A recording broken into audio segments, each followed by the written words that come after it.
जय श्री कृष्णा, राधे राधे। आज फिर से वापस हम पढ़ना शुरू करते हैं आगे का टॉपिक जो हमारा कल रह गया था संधि वाला। कल हमने पढ़ा था माहेश्वर सूत्र। देखो वैसे संधि हमारे कोर्स में माहेश्वर सूत्र है नहीं, लेकिन जो संधि के सूत्र समझने होते हैं वो सूत्र हमें माहेश्वर सूत्र से ही समझ में आते हैं। आगे हम आज पढ़ेंगे संधि का अगला स्टेप। हमारा टॉपिक शुरू हो रहा है संधि।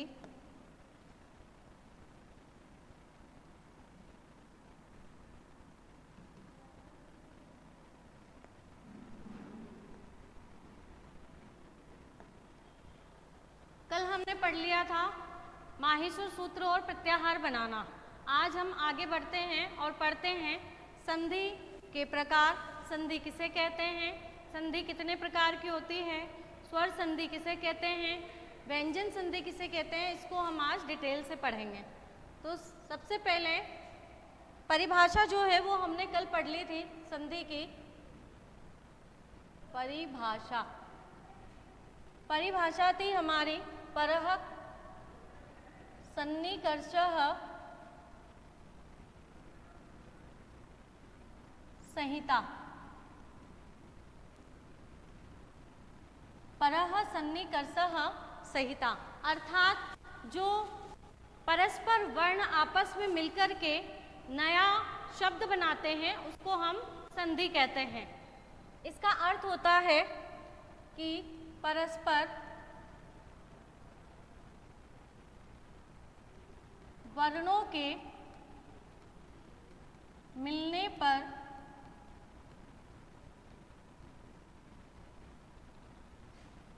जो नया वर्ण बनता है, नया वर्ण बनता है उसे संधि कहते हैं।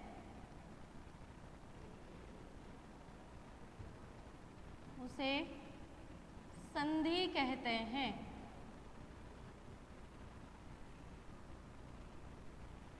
जैसे हमने पढ़ा राम प्लस आले।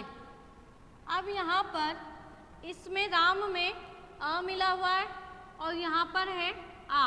अगर हम इन दोनों वर्णों को जोड़ते हैं तो हमारा तीसरा वर्ण बन जाता है आ। तो इन दोनों के मिलने से जो ये शब्द आया है, जो वर्ण आया है, इसको हमने संधि कहा है। इसीलिए कहा है कि परस्पर वर्णों के मिलने पर जो नया वर्ण बनता है वो संधि कहलाता है। संधि की एक और परिभाषा हमारे सामने आती है।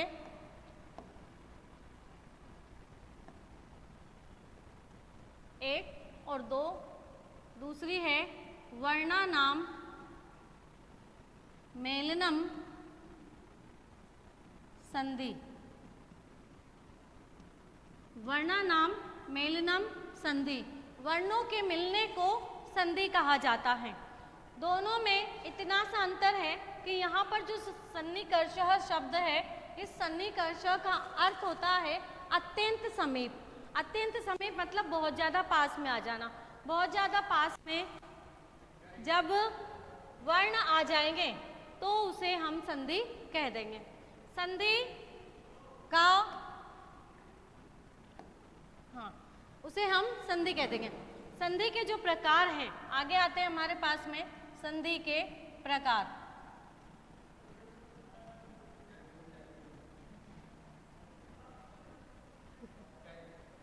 इसे बीच में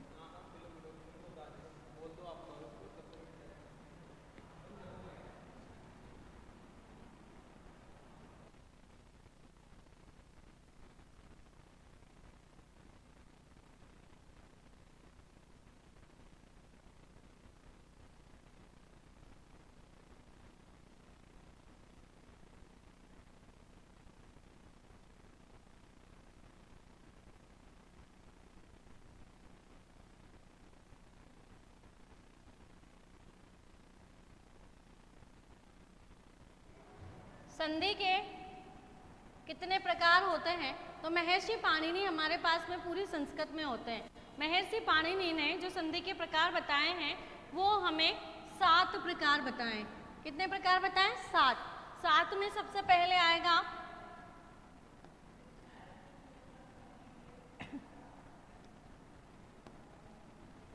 स्वर संधि। पहला प्रकार हमारे पास जो आया है स्वर संधि। अब हमने कल देखा था कि स्वर संधि को हम क्या कहते हैं? अच संधि। स्वर संधि इसी को हम कहते हैं अच संधि। नंबर 2 व्यंजन संधि।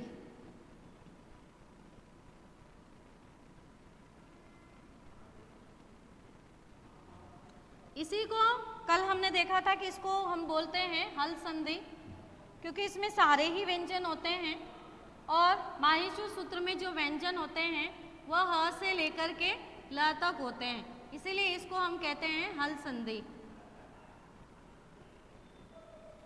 तीसरा जो प्रकार हमारे पास आता है वो आता है विसर्ग संधि का। विसर्ग संधि। विसर्ग संधि नंबर 4। नंबर 4 आती है हमारे पास में प्रकृति भाव संधि। प्रकृति भाव संधि।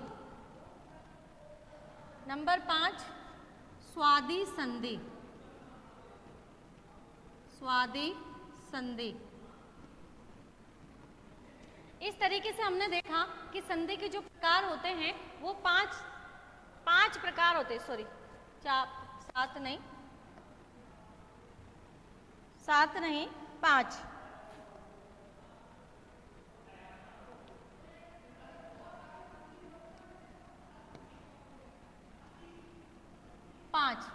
ठीक है, संधि के कितने प्रकार होते हैं? 5 प्रकार होते हैं। 7 प्रकार स्वर संधि के होते हैं। तो महर्षि पाणिनि के अनुसार जो संधि के प्रकार होते हैं वो 5 प्रकार होते हैं।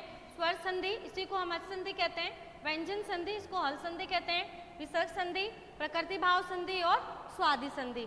आगे जो हमारे आचार्य हुए हैं संस्कृत में वो हुए हैं भट्टोजी दीक्षित। भट्टोजी दीक्षित। भट्टोजी दीक्षित ने बताया कि संधि वैसे तो 5 प्रकार की होती है, लेकिन इन्होंने संधि के 3 ही प्रकार श्रेष्ठ बताए हैं। भट्टोजी दीक्षित। भट्टोजी दीक्षित। भट्टोजी दीक्षित के अनुसार संधि के केवल 3 प्रकार माने गए हैं। भट्टोजी दीक्षित के अनुसार कितने प्रकार माने गए? 3। कौन कौन से? स्वर संधि, व्यंजन संधि और विसर्ग संधि। इन्होंने ये जो 2 प्रकार हैं, एक तो प्रकृति भाव और एक स्वादि संधि, तो प्रकृति भाव संधि को तो इन्होंने स्वर संधि में ऐड कर दिया और स्वादि संधि को इन्होंने विसर्ग संधि में ऐड कर दिया। इस तरीके से इनके अनुसार संधि के कितने प्रकार हो गए? 3। तो मुख्य रूप से हम जो पढ़ते हैं वो संधि के 3 ही प्रकार पढ़ते हैं।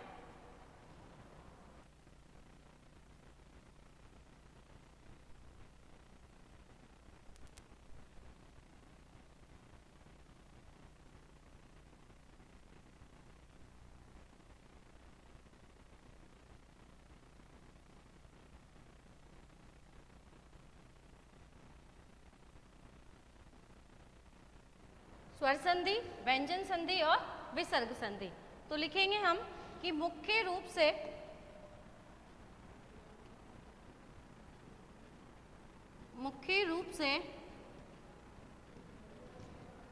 संधि के 3 प्रकार होते हैं। मुख्य रूप से संधि के 3 प्रकार होते हैं। नंबर 1 स्वर संधि, नंबर 2 व्यंजन संधि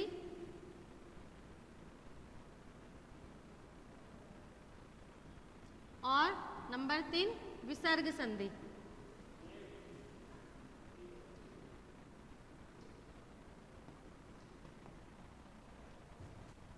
ये तो हो गया हमारा कि संधि कितने प्रकार की होती है। अब हम पढ़ने वाले हैं स्वर संधि डिटेल से। अगला जो हमारा टॉपिक आता है वो आता है विसर्ग संधि, सॉरी स्वर संधि।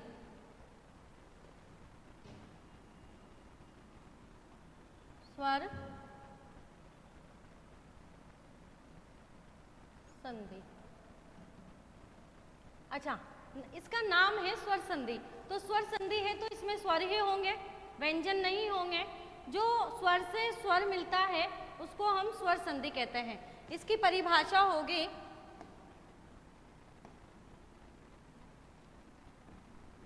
परिभाषा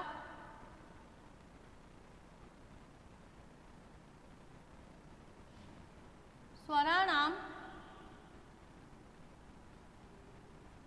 स्वराः मेलनम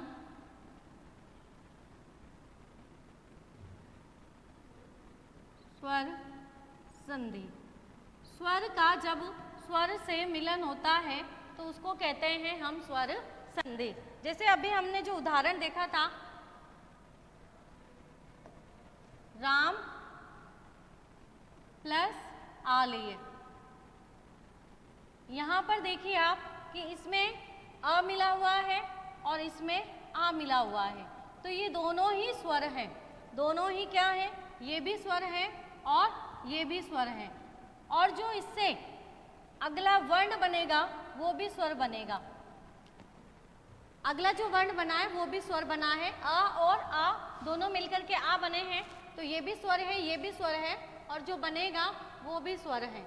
इसीलिए इस संधि को क्या कहा जाता है, स्वर संधि कहा जाता है। अब लिखिए आप,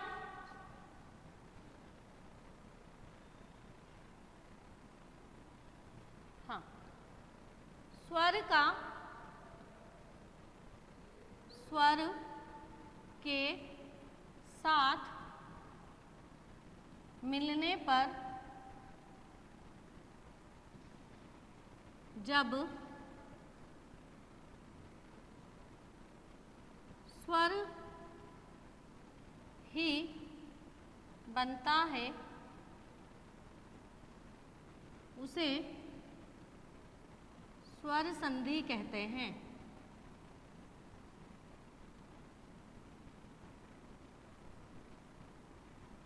उसे स्वर संधि कहते हैं।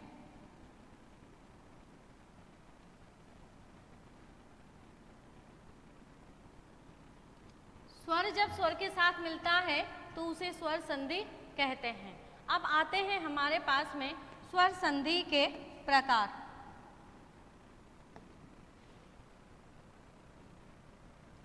स्वर संधि के प्रकार। स्वर संधि के 7 प्रकार माने गए हैं। लिखिए, स्वर संधि के कितने प्रकार माने गए, 7, जबकि संधि के कितने प्रकार माने गए, 5। पाणिनि के अनुसार 5 माने गए और भट्टोजी दीक्षित के अनुसार 3 माने गए हैं। स्वर संधि के प्रकार माने गए हैं 7। लिखिए कौन कौन से।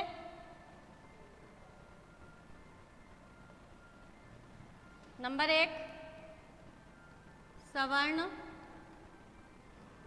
दीर्घ संधि।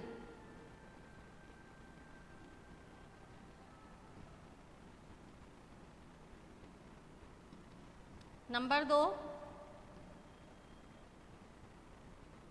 गुण संधि।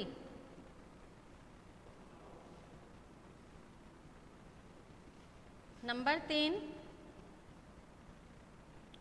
वृद्धि संधि। वृद्धि संधि।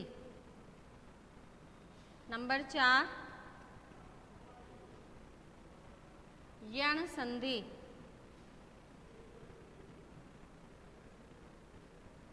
नंबर 5 अयादि संधि।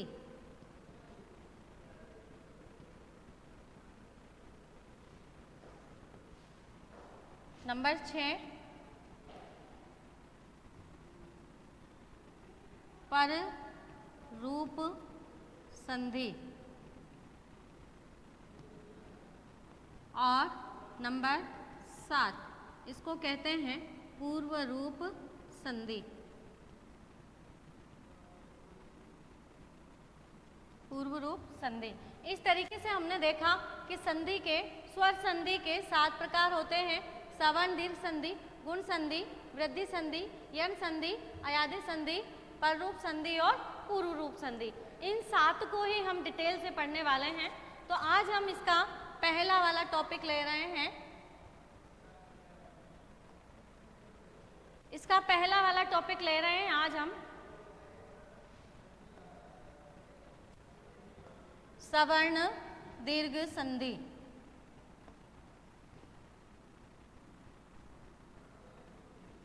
सवर्ण दीर्घ संधि।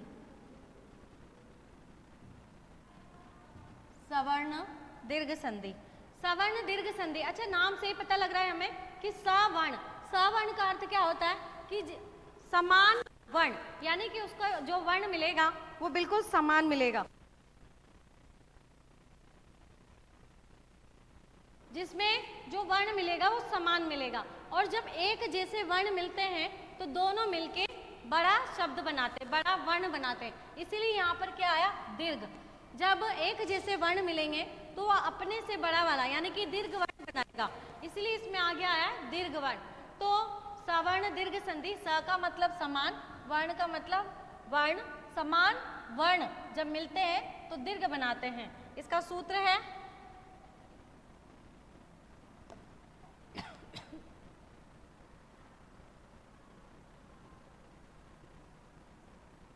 अकः सवर्णे दीर्घः। अकः सवर्णे दीर्घः। अब अकः सवर्णे दीर्घः, यहाँ देखिए कि इसका जो सूत्र है यही इसको एक्सप्लेन कर देता है। अगर हमने प्रत्याहार पढ़े और प्रत्याहार हमें ढंग से याद है तो हम निकाल सकते हैं कि इसमें कौन से वर्ण आएंगे। अकः, अक प्रत्याहार के वर्ण है और उसके बाद में उसी के सवर्ण, उसी के समान कोई वर्ण है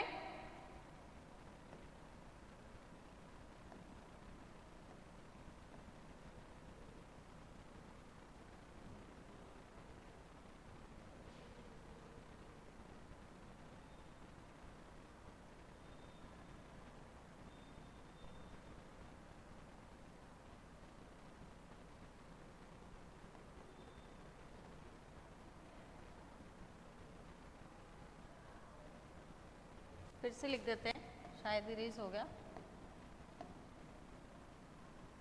हाँ, अकः, सॉरी,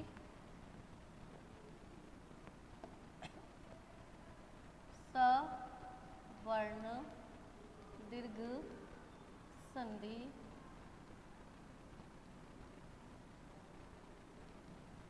सवर्ण दीर्घ संधि, इसका सूत्र है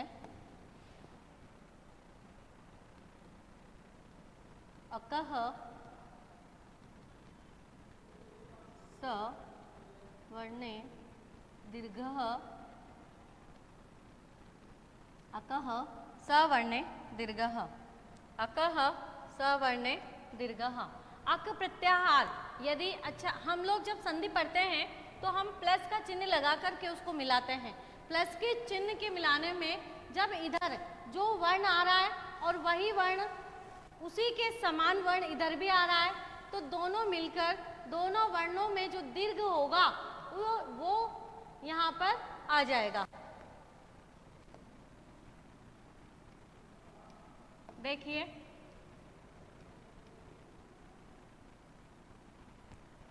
अक प्रत्याहार।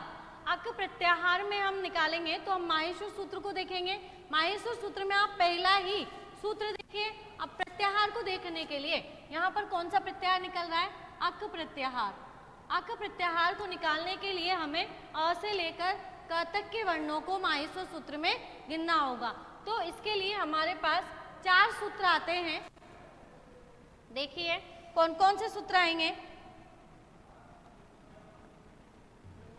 अ, ई, उ, ण, री, री और क। अ से लेकर के क तक के वर्णों को हमें गिनना है। इसके लिए हमारे पास 2 सूत्र आते हैं और दोनों सूत्रों में ही हमें वर्ण इसके मिल जाते हैं। तो इसमें कौन कौन से वर्ण हमारे पास आ जाते हैं? एक तो आता है अ, एक आता है ई, उ, ण को हम गिनेंगे नहीं। कल भी मैंने बताया था आपको कि माहिसो सूत्र में जब भी हम प्रत्याहार के वर्ण निकालते हैं तो उसके लिए हम लास्ट के हलंत व्यंजन को नहीं गिनते, इसीलिए हमने ण को और क को छोड़ दिया। अ, ई, उ, री और री, यानी कि दीर्घ संधि में जो हमारे पास वर्ण आते हैं वो आते हैं अ, ई, उ, री और री। अब हमारा सूत्र कह रहा है कि अक प्रत्याहार के समान ही अगर वर्ण आते हैं तो दोनों के स्थान पर दीर्घ आदेश हो जाता है। अगर इसी के समान हमारे पास इधर सूत्र आते हैं, क्रमशः वर्ण आते हैं अ, ई, उ, री और ली, इधर भी यही वर्ण आते हैं तो दोनों के स्थान पर दोनों के स्थान पर समान वर्ण हो जाएगा। यहाँ अ के स्थान पर क्या हो जाएगा? आ, ई के स्थान पर क्या हो जाएगा? ई, उ के स्थान पर क्या हो जाएगा? उ, री के स्थान पर क्या हो जाएगा? रे, और री के स्थान पर क्या होगा? री। अब ध्यान से देखिए कि सभी के ही अ का भी दीर्घ आया है, ई का भी दीर्घ आया है, उ का भी दीर्घ आया है और री का भी दीर्घ आया है, पर हमने देखा कि सभी में मात्राएं बड़ी लगी हुई है लेकिन री में मात्रा बड़ी नहीं लगी हुई है। क्यों? क्योंकि री का दीर्घ होता ही नहीं है, इसीलिए जब री से री मिलता है तो उसका दीर्घ नहीं होता, उसका केवल ह्रस्व वर्ण ही हमारे पास आएगा। तो